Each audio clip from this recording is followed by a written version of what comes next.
the biggest pushback I'm getting from the industry, not from the client, because we have a unique business, we have a unique selling proposition. Our customers don't want the chemical. My customers in particular, they are very receptive to what we try to do because we've branded ourselves as an eco-friendly company, because we can't sell IPM as a marketable There thing. is nothing. I mean, in my 20 years, I can tell you, and doing what I do with this International IPM Symposium group, and there is nothing sexy, marketable, or anything that says IPM.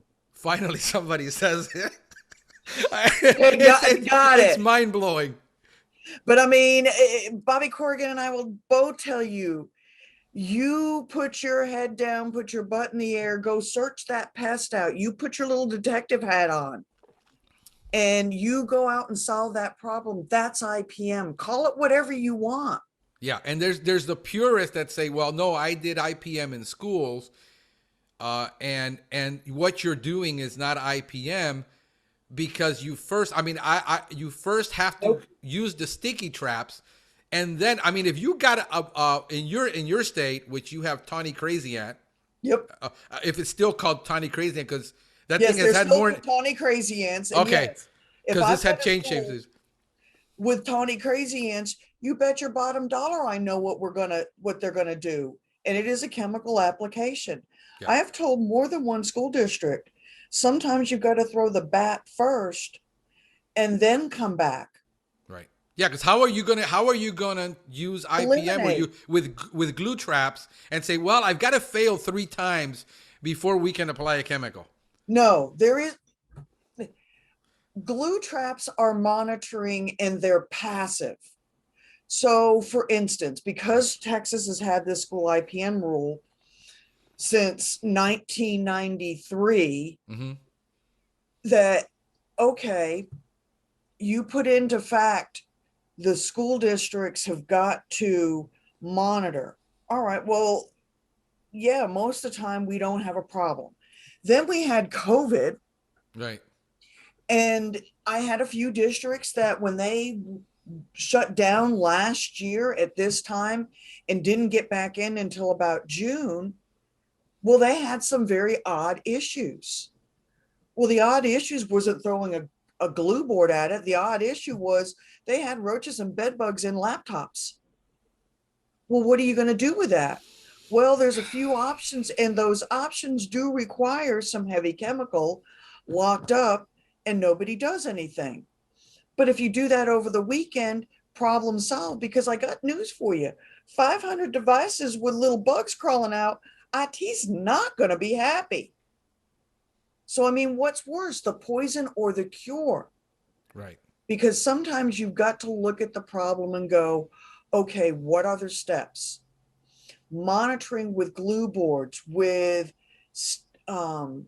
trapping. I mean, you've got, insect light traps. I'm thinking yellow jacket traps. There's fly, there's, pantry pest stuff. Monitoring is a big scope of things. Right. And that's part of it. But again, the other part is where's the pest proofing and the pest prevention? Because I'm sure with your clients, even in Florida, because it's like here in Texas, as long as the bugs are not in my house, I'm kind of all right with everything. Yep. Bugs out in nature. And I had to laugh because I was working in the yard over the weekend, and sure enough, I moved something and stirred up a nest of odorous house ants. But only I would look at that as I'm doing it going, oh, hey. Right. Yeah, But it's am not I in my going to house, do? so no big deal. I can deal with that. I mean, well, I was like, okay, you're not at the house. You're outside. You're in nature. Knock yourself out. I'm not going to bother you. There's no need for it because I know they're not going to come in my house. Right. Yeah. No, I'm having that discussion because we focus on the exterior of that home where and especially in Florida where all the bugs are outside. Once you got a humidity problem solved. Silverfish gets pretty much solved. Most of it is going to be ants. We deal with so many ants down here. And we have to perform a barrier treatment on a time basis, or that customer is going to call, complain, and we can say, well, we really can't make a chemical application unless you actually complain in order to comply with IPM. There is no customer on the planet, for the most part, that's really going to accept that.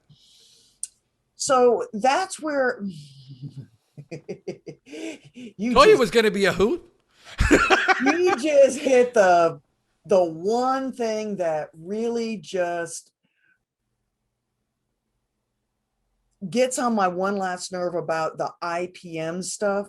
Right. Because it's that definition.